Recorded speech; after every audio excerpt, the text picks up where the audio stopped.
सभी भाई बहनों को नमस्कार। कैसे हैं आप सभी लोग? आशा करते हैं सभी लोग अच्छे होंगे। आज की इस वीडियो में क्लास 7 होने वाली है और इससे पहले हम लोग 6 क्लासें कंप्लीट कर चुके हैं। तो उन क्लासों को अगर आपने अभी तक नहीं देखा तो प्लीज आप सभी लोग जाकर के देख सकते हैं। यहाँ पर हम लोग यूथ कंपटीशन टाइम्स की जो बुक है कंप्लीट कर रहे हैं और यहाँ पर ये सभी प्रश्न जो है सभी प्रीवियस ईयर प्रश्न है। और यहाँ पर देख सकते हैं सामान्य अध्ययन से संबंधित 1 to 5th, 6 to 8, 9 to 10th, 11 to 12th अभी तक जितने भी प्रश्न पूछे गए हैं उनको हम लोग कवर कर रहे हैं। ठीक है, और सामान्य अध्ययन के प्रश्न रहने वाले हैं। तो यहाँ पर देखिएगा हम लोग इससे पहले जो विषय सूची है इसको देख लीजिएगा। यहाँ पर हम लोग कवर कर चुके थे प्राचीन इतिहास, प्राचीन भारत का इतिहास, मध्यकालीन इतिहास और साथ ही आधुनिक भारत का इतिहास। यहाँ पर जो प्रश्न है हम लोग 88 क्वेश्चन तक कंप्लीट कर चुके थे। तो इसके आगे के जो प्रश्न है वो आज हम लोग कवर करेंगे। तो 100 तक आज जो है हम लोग कवर करेंगे इस वीडियो में। ठीक है, और उससे आगे के जो भी प्रश्न होंगे वो नेक्स्ट क्लास में हम लोग कंप्लीट कर लेंगे। उसके बाद भूगोल के जो भी प्रश्न आए हुए हैं तो वो सभी प्रश्न कंप्लीट करने वाले हैं और बीपीएससी में ये सबसे ज्यादा पूछे जाने वाले प्रश्न हैं। तो प्लीज आप सभी लोग यहाँ से देखिए, आप लोगों को प्रीवियस ईयर जो भी प्रश्न है उसके बाद यहाँ पर हम लोग डिटेल से सलूशन भी करते हैं। तो आप लोगों को पूरा वीडियो यहाँ पर वॉच कर लेना है ताकि देखिए प्रश्न अगर नहीं आता है तो उससे रिलेटेड यहाँ पर प्रश्न जो बनने वाले होते हैं वो यहाँ पर आ सकते हैं। तो उनसे प्लीज आप सभी लोग कंप्लीट कर लीजिएगा। चलिए क्लास पर चलते हैं। इससे पहले के जो भी प्रश्न थे हम लोग कवर कर चुके थे, यहाँ पर देख सकते हैं। इससे पहले जो है यहाँ तक क्वेश्चन हम लोग कवर कर चुके थे। 87 पूना पैक्ट का उद्देश्य था। ठीक है, और इसके आगे जो है प्रश्न यहाँ पर 88 नंबर का हम लोग कवर करेंगे। क्वेश्चन यहाँ पर पूछा गया है भारत छोड़ो आंदोलन तथा स्वतंत्रता एवं विभाजन से संबंधित प्रश्न है। और यहाँ पर देख सकते हैं प्रश्न में पूछा गया है जो कि यहाँ पर सभी आए हुए प्रश्न है बीपीएससी टीआरई 2.0। तो यहाँ पर देखिएगा पूछा गया है बंबई में कांग्रेस द्वारा भारत छोड़ो प्रस्ताव पास किया गया। आप सभी से पूछा गया है कि जो बंबई में कांग्रेस द्वारा भारत छोड़ो प्रस्ताव पास किया गया वो कब किया गया था। तो देखिए यहाँ पर डेट दे रखी है 7 अगस्त 1942 को, 8 अगस्त 1942 को, 9 अगस्त 1942 को, या उपर्युक्त में से एक से अधिक या इनमें से कोई नहीं। तो आप लोग यहाँ पर अपना देख सकते हैं क्या आंसर रहने वाला है। तो इसका जो आंसर राइट आंसर रहने वाला है ऑप्शन बी, यहाँ पर 8 अगस्त 1942 को इसका सही आंसर होगा। साथ ही अब यहाँ पर पूरा डिटेल से जरूर देख लीजिएगा ताकि यहां से अगर कोई प्रश्न बनता है तो निकल कर ना जाए। बंबई में कांग्रेस कमेटी द्वारा 8 अगस्त 1942 को भारत छोड़ो आंदोलन प्रस्ताव पास किया गया। इसके बाद यहाँ पर देखिएगा 14 जुलाई 1942, ठीक है, इसको ध्यान रखिए, 14 जुलाई 1942 को वर्धा में कांग्रेस की कार्य समिति में इसे पेश किया गया। तो इसका अगर पूछा जाए कि इसको पेश कब किया गया तो 14 जुलाई 1942 को। ठीक है, इसके बाद गांधी जी द्वारा इसी समय करो या मरो, ये चीज बहुत याद रखनी है। करो या मरो का जो नारा दिया था वो गांधी जी के द्वारा दिया गया था, सबसे पहले तो ये याद रखना है। और दूसरा का नारा दिया गया था मुस्लिम लीग, कम्युनिस्ट पार्टी एवं हिंदू महासभा ने इस आंदोलन का समर्थन नहीं किया था। तो ये भी पूछा जा सकता है कि मुस्लिम लीग और कम्युनिस्ट पार्टी और हिंदू महासभा ने इस आंदोलन का क्या किया था, समर्थन नहीं किया था। तो भारत छोड़ो आंदोलन यहाँ पर पूछा गया था, आप सभी को याद रखना है 8 अगस्त 1942। चलिए अगला क्वेश्चन आप सभी के सामने पूछा गया है आजाद दस्ता की स्थापना किसने की। Option first Vinoba Bhave, option second Jayaprakash Narayan, option C Jwala Prasad, D यहाँ पर उपयुक्त में से एक से अधिक या इनमें से कोई नहीं। इसका राइट आंसर है ऑप्शन बी जयप्रकाश नारायण। ठीक है, जयप्रकाश नारायण जो है इन्होंने क्या किया था, आजाद दस्ता की स्थापना की थी। और इनका जो है पूरा देखिएगा डिटेल यहाँ पर देखिएगा। आजाद दस्ता एक क्रांतिकारी संगठन था, यहाँ पर ध्यान रखना है आजाद दस्ता क्या था, क्रांतिकारी संगठन था, और जिसकी स्थापना 1942 में भारत छोड़ो आंदोलन के दौरान जयप्रकाश नारायण ने की थी। अब आपको याद रखना है इसकी स्थापना कब हुई थी तो 1942 में हुई थी, और किसने की थी तो जयप्रकाश नारायण ने की थी। साथ ही सूरज नारायण सिंह के नेतृत्व में बिहार के मधुबनी जिले, ठीक है, यहाँ पर याद रखना है सूरज नारायण सिंह के नेतृत्व में बिहार के जो मधुबनी जिला है संगठन की एक अलग स्वतंत्र परिषद की स्थापना की गई थी। ठीक है, तो इसको भी याद रखना है।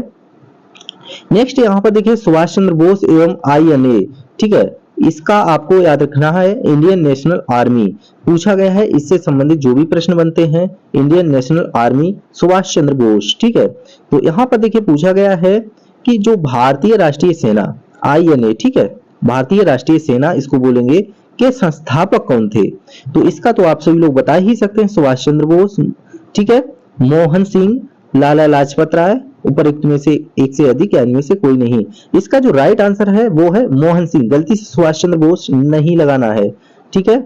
और यहाँ पर क्या पूछा गया था देख सकते हैं, पूछा गया था इसके संस्थापक कौन है, तो इसके जो संस्थापक हैं वो कौन है? मोहन सिंह। अब यहाँ पर चलिए मोहन सिंह के बारे में देख लेते हैं। मोहन सिंह के बारे में अगर देखा जाए तो देखिएगा यहाँ पर भारतीय राष्ट्रीय सेना INA की स्थापना मूल रूप से कैप्टन मोहन सिंह ने सितंबर 1942 में जापान में बंदी बनाए गए भारतीय युद्ध बंदियों के साथ सिंगापुर में की थी, ठीक है। तो जापान में जो बंदी बनाए गए थे भारतीय जो युद्ध बंदियों के साथ सिंगापुर में की थी, ठीक है। तो यहाँ पर देख सकते हैं नेक्स्ट क्वेश्चन यहाँ पर देखिए पूछा हुआ क्वेश्चन सबसे ज्यादा, गदर पार्टी की स्थापना कहाँ हुई थी? इसको बहुत अच्छे से याद रखना है। गदर पार्टी, गदर पार्टी से प्रश्न बन सकता है। गदर पार्टी की स्थापना कहाँ पर हुई थी? तो फ्रांस में हुई थी, जर्मनी में, संयुक्त राज्य अमेरिका में, उपरोक्त में से एक से अधिक या इनमें से कोई नहीं। तो ऑप्शन सी इसका राइट रहने वाला है, संयुक्त राज्य अमेरिका में, ठीक है। अब यहाँ पर ये चीज पूरा डिटेल देखिएगा, यहाँ से कितने सारे प्रश्न बन सकते हैं। पंजाब के जो प्रमुख क्रांतिकारी लाल हरदयाल द्वारा स्टैनफोर्ड यूनिवर्सिटी कैलिफोर्निया USA में अध्यापन के दौरान सोहन सिंह भाकना के सुझाव पर 1 नवंबर 1913, याद रखना 1 नवंबर 1913 को गदर पार्टी की स्थापना की गई थी। इसका डेट जरूर ध्यान रखिएगा, 1 नवंबर 1913। इस पार्टी को प्रशांत तट का हिंदी संघ के नाम से जाना जाता है। इस पार्टी के द्वारा हिंदुस्तान गदर नामक पत्रिका निकाली थी। तो आपको यहाँ पर ध्यान रखना है कि इस पार्टी के द्वारा, किस पार्टी के द्वारा, ठीक है, गदर पार्टी, इस पार्टी के द्वारा हिंदुस्तान गदर, ठीक है, नामक पत्रिका निकाली थी। पूछा जा सकता है हिंदुस्तान गदर जो है नामक पत्रिका किसके द्वारा निकालेगी? तो गदर पार्टी के द्वारा। और यहाँ पर आगे देखिएगा जो प्रारंभ में उर्दू और बाद में गुरुमुखी में भी छपने लगी, ठीक है। इसके संपादक जो थे रामचंद्र पेशावरी थे। ध्यातव्य है कि इनके अध्यक्ष सोहन सिंह भाकना थे। इसके अन्य सक्रिय सदस्य करतार सिंह सराभा, यहाँ पर देखिएगा करतार सिंह सराभा और विष्णु गणेश पिंगले, हरिनाम सिंह, मौलवी बरकतुल्ला, सोहन लाल पाठक, पंडित काशी राम आदि थे। तो इसको नजर डाल सकते हैं, बाकी याद रखना है, ठीक है। जो महत्वपूर्ण है वो है गदर पार्टी की स्थापना कहां पर हुई थी? तो संयुक्त राज्य अमेरिका में 1 नवंबर 1913 को गदर पार्टी की स्थापना हुई थी। चलिए अगला क्वेश्चन पर ध्यान दीजिएगा। 92 भारत के गवर्नर जनरल वायसराय, यहाँ पर इससे संबंधित जो प्रश्न हैं वो पूछे गए हैं, तो उनसे देख लीजिएगा। भारत के अगर गवर्नर से संबंधित, गवर्नर जनरल से संबंधित या वायसराय से संबंधित प्रश्न आता है तो क्या होगा? इनमें से किसने कहा था कि कांग्रेस का महल लड़खड़ा रहा है और भारत में रहते हुए मेरी एक बड़ी महत्वाकांक्षा यह है कि शांति के साथ इसे मरने में सहयोग दे सकूं। तो यहाँ पर देख सकते हैं डफरिन ने कहा था, मिंटो ने कहा था, कर्जन ने, उपरोक्त में से किसी ने नहीं या एक से अधिक। तो यहाँ पर देखिए जो ऑप्शन रहने वाला है वो आपको पता है किसने कहा था? कार्जन ने, ठीक है, कार्जन ने कहा था ऐसा। तो इसको आप सभी को ध्यान रखना है। इसके बाद यहाँ पर देखिएगा इनका डिटेल से, तत्कालीन ब्रिटिश गवर्नर जनरल कर्जन ने कहा था कि कांग्रेस का महल जो है लड़खड़ा रहा है और भारत में रहते हुए मेरी एक बड़ी महत्वाकांक्षा है कि शांति के साथ इसे मरने में सहयोग दे सकूं। कर्जन का जो कार्यकाल था वो 1899 से लेकर के 1905 तक रहा। तो यहाँ पर आप सभी ने देखा। इसके बाद 93 नंबर का क्वेश्चन यहाँ पर 69 BPCPD में पूछा गया है, लॉर्ड लिटन निम्नलिखित में से किससे संबंधित नहीं है? तो स्ट्रैची कमीशन, शस्त्र अधिनियम, vernacular press act, Ilbert will. तो इनमें से आपको बताना है कौन सा राइट आंसर रहने वाला है। तो ऑप्शन डी इसका सही हो जाएगा, कौन सा? इल्बर्ट विल, ठीक है। इल्बर्ट बिल इसका राइट आंसर रहने वाला है, इल्बर्ट बिल। चलिए डिटेल देख लीजिएगा इनका। लॉर्ड लिटन का संबंध इल्बर्ट बिल से नहीं है। इल्बर्ट बिल 1883 में प्रस्तावित एक विवादास्पद विधेयक था जिसमें वरिष्ठ भारतीय न्यायाधीशों को यूरोपीय अपराधियों की सुनवाई करने की अनुमति देने की मांग की गई थी। पहले केवल यूरोपीय न्यायाधीश ही यूरोपीय अपराधियों की सुनवाई कर सकते थे। बिल को तत्कालीन वायसराय लॉर्ड रिपन ने पेश किया था। लॉर्ड लिटन के समय वर्ष 1878 में सर रिचर्ड स्ट्रैची की अध्यक्षता में अकाल आयोग का गठन किया गया था। 1878 ईस्वी में ही शस्त्र अधिनियम तथा वर्नाकुलर प्रेस एक्ट पारित हुआ था। तो इनको आप सभी लोग एक बार रिवीजन कर लीजिएगा। अब यहाँ पर नेक्स्ट क्वेश्चन में पूछा गया है किस तिथि को अगस्त क्रांति 1942 के दौरान लिनलिथगो ने पटना एवं इसके आसपास की भीड़ पर गोली चलाने का आदेश दिया था। देख सकते हैं 1942 के जो दौरान थे, तो यहाँ पर लिनलिथगो ने पटना एवं उसके आसपास की भीड़ पर गोली चलाने का अधिकार दिया था। किस तिथि को? तो 5 अगस्त, 15 अगस्त, 25 अगस्त। उपरोक्त में से कोई नहीं या उपरोक्त में से एक से अधिक। तो यहाँ पर उपरोक्त में से कोई नहीं इसका सही आंसर है। इसका जो राइट आंसर रहने वाला है वो 1942 के दौरान जो है 11 अगस्त। ठीक है, इसको ध्यान रखना है। चलिए देख लीजिएगा। अगस्त क्रांति जो है 1942 के दौरान 11 अगस्त 1942 को लिनलिथगो ने पटना एवं उसके आसपास भीड़ पर गोली चलाने का आदेश दिया गया था। इस घटना में शहीद होने वाले सभी छात्र थे। देख सकते हैं कितना बड़ा लापरवाही बरती जा रही थी उस टाइम पर। और आज जो है हम लोग स्वतंत्र हैं हर एक तरह से। इसके बाद इस घटना को पटना गोली कांड, ठीक है, इसको ध्यान रखना है, पटना गोली कांड के नाम से भी जाना जाता है।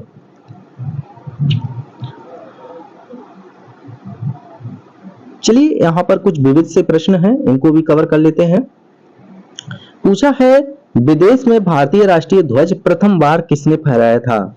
तो जो विदेश में भारतीय राष्ट्रीय ध्वज को किसने फहराया था? लाला लाजपत राय, मैडम भीकाजी कामा, रास बिहारी बोस। उपरोक्त में से एक से अधिक या इनमें से कोई नहीं। तो इसका जो बी आंसर राइट रहने वाला है ऑप्शन बी, मैडम भीकाजी कामा। ठीक है, मैडम भीकाजी कामा इसका सही होगा, जो कि पहली विदेश में भारतीय राष्ट्रीय ध्वज इन्होंने ही फहराया था। और इनका देख लीजिएगा, डिटेल देख लीजिएगा इनका। यहाँ पर देखिए इनके द्वारा बताया गया है मैडम भीकाजी कामा एक भारतीय स्वतंत्रता सेनानी थी जिन्होंने 1907 में पहली बार विदेशी धरती जर्मनी के स्टटगार्ड नगर में पर भारतीय झंडा फहराया था। भीकाजी कामा को भारतीय क्रांति की जननी के रूप में भी जाना जाता है। तो ये आप सभी लोग देख सकते हैं। इसके बाद बात करेंगे नेक्स्ट क्वेश्चन की। यहाँ पर अगला क्वेश्चन 96, इनमें से कौन इंग्लैंड में भारत के अनाधिकारिक दूत बने? यहाँ पर बताना है इनमें से जो कौन है इंग्लैंड में भारत के अनाधिकारिक दूत बने। तो सुरेंद्र नाथ बनर्जी, दादाभाई नौरोजी, स्वामी विवेकानंद। उपरोक्त में से एक से अधिक या इनमें से कोई नहीं। तो दादाभाई नौरोजी इसका राइट आंसर रहने वाला है, दादाभाई नौरोजी। चलिए नेक्स्ट यहाँ पर डिटेल देखिएगा। पूछा गया है, यहाँ पर बताया है इंग्लैंड में भारत का अनाधिकारिक दूत दादाभाई नौरोजी माने जाते हैं। 1866 ईस्वी में ईस्ट इंडिया एसोसिएशन की स्थापना दादाभाई नौरोजी ने ब्रिटिश जनता और संसद को भारतीय विषयों से अवगत कराया तथा भारतीयों के पक्ष में इंग्लैंड में जन समर्थन तैयार किया। इसलिए वे भारत के दूत कहे जाते हैं। इन्हें सम्मान पूर्वक भारत वयोवृद्ध पुरुष, ठीक है, इसको याद रखना, इनको सम्मान पूर्वक क्या कहते हैं? भारत का वयोवृद्ध पुरुष, grand old man of India कहा जाता है। इसको याद रख सकते हैं। ठीक है, 97 नंबर क्वेश्चन यहाँ पर आप सबके सामने देख सकते हैं। पूछा गया है 97 नंबर पूछा गया है, भारत सरकार अधिनियम 1935 को किसने गुलामी का चार्टर बताया। यहाँ पर देख सकते हैं बताया है, भारत सरकार अधिनियम 1935 को किसने गुलामी का चार्टर बताया। तो यहाँ पर महात्मा गांधी ने बताया, नेताजी सुभाष चंद्र बोस ने बताया, मौलाना हसरत मेहानी, उपरोक्त में से अधिक या इनमें से कोई नहीं। तो इसका जो राइट आंसर है इनमें से कोई नहीं, बिल्कुल राइट आंसर है।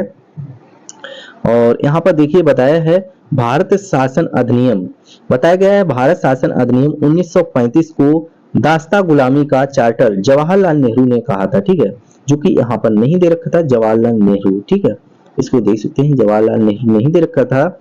इसके साथ ही उन्होंने इसे एक कार में ब्रेक तो है पर इंजन नहीं भी कहा था।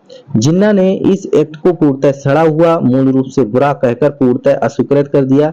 इसी एक्ट द्वारा बर्मा म्यांमार को भारत से अलग कर दिया गया। तो ये रहा भारत शासन अधिनियम 1935 को दास्ता गुलामी का चार्टर जवाहरलाल नेहरू ने कहा था। 98 नंबर का प्रश्न आप सभी के सामने यहाँ पर पूछा है, अंग्रेजों ने भारत पर लंबे समय तक राज्य कैसे किया।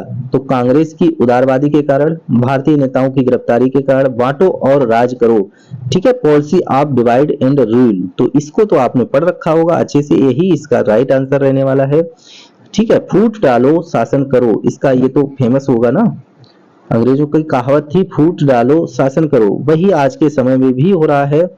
भाई भाई में फूट डाली जा रही है और यहाँ पर शासन किया जा रहा है उनके घर पर, ठीक है। तो चलिए, अंग्रेजों ने भारत पर लंबे समय तक शासन करने के लिए बांटो और राज करो अर्थात फूट डालो और शासन करो नीति का सहारा लिया। शुरू में हिंदू और मुसलमानों को लड़ाया गया, उसके बाद हिंदुओं को भी आपस में दलित और पिछड़ों के आधार पर लड़ाया गया। मार्ली मिंटो सुधार, मॉन्टेग्यू चेम्सफोर्ड सुधार, मुस्लिम लीग की स्थापना, सांप्रदायिक पंचायत आदि इसके प्रमुख उदाहरण हैं। तो ये यहाँ पर देख सकते हैं। बाकी यहाँ पर 99 नंबर क्वेश्चन यहाँ पर देखा गया है, 1863 में इंडियन सिविल सर्विस पास करने वाले प्रथम भारतीय इनमें से कौन से थे। तो देवेंद्र ठाकुर, सत्येंद्र नाथ ठाकुर, सुरेंद्र नाथ बनर्जी, इनमें से कौन से उपयुक्त में से एक से अधिक या इनमें से कोई नहीं। तो जो इंडियन सिविल सर्विसेज पास करने वाले जो प्रथम भारतीय थे वो कौन थे। तो बी ऑप्शन इसका सही रहेगा, सत्येंद्र नाथ ठाकुर, ठीक है, सत्येंद्र नाथ ठाकुर इसका सही आंसर है। 1863 में यहाँ पर देखिएगा, इंडियन सिविल सर्विस पास करने वाले प्रथम भारतीय सत्येंद्र नाथ ठाकुर थे। सत्येंद्र नाथ ने 1865 में अहमदाबाद के सहायक मजिस्ट्रेट और कलेक्टर के पद पर काम शुरू किया। वे सिविल सर्विसेज में लगभग 30 साल तक रहे। देखिए, अब हम आ चुके हैं 100 नंबर के क्वेश्चन पर और ये क्वेश्चन आप सभी लोग देख सकते हैं, इसका मैं आंसर बताऊंगा। और यहाँ पर देख सकते हैं, किस समाज सुधारक को लोक हितवादी के नाम से पुकारते हैं, लोक हितवादी के नाम से पुकारते हैं। तो M.G. Ranade, G.K. Gokhale, G.H. Deshmukh, उपरोक्त में से कोई नहीं या इनमें से एक से अधिक। तो सी ऑप्शन सही होगा, G.H. देशमुख, ठीक है। गोपाल हरि देशमुख को लोकहित के नाम से जाना जाता है। गोपाल हरि देशमुख महाराष्ट्र के एक समाज सुधारक और तर्कवादी थे, ठीक है। उन्होंने ब्रिटिश राज के तहत न्यायाधीश का पद संभाला था। तो यहाँ पर आप सभी लोग देख सकते हैं। इसके बाद नेक्स्ट जो है हम लोग 100 क्वेश्चन से ऊपर जो 101 नंबर का क्वेश्चन होगा उसको हम लोग नेक्स्ट क्लास में कवर करेंगे, ठीक है। 100 के बाद जो भी प्रश्न बनेंगे 101 से ऊपर उनको हम लोग नेक्स्ट क्लास में कवर करेंगे। और आप सभी का बहुत बहुत शुक्रिया यहाँ तक जुड़े रहने के लिए। प्लीज वीडियो को सभी दोस्तों में शेयर जरूर कर दीजिएगा ताकि यहाँ पर आप सभी लोग अच्छे से स्टडी कर सकें। और यहाँ पर हमारी पूरी कोशिश रहेगी जल्दी से जल्दी इस बुक को सलूशन करा दें, इसके बाद नेक्स्ट बुक का सलूशन भी कराएंगे। तो चलिए, चैनल को सब्सक्राइब कर लीजिएगा, वीडियो को एक बार जरूर लाइक कर दीजिएगा भाई। तो चलिए, इस क्लास को यहीं पर समाप्त करेंगे। नेक्स्ट क्वेश्चन जो है यहाँ से आगे आप सभी लोगों को नेक्स्ट क्लास में मिलेंगे। तब तक के लिए जय हिंद, जय भारत।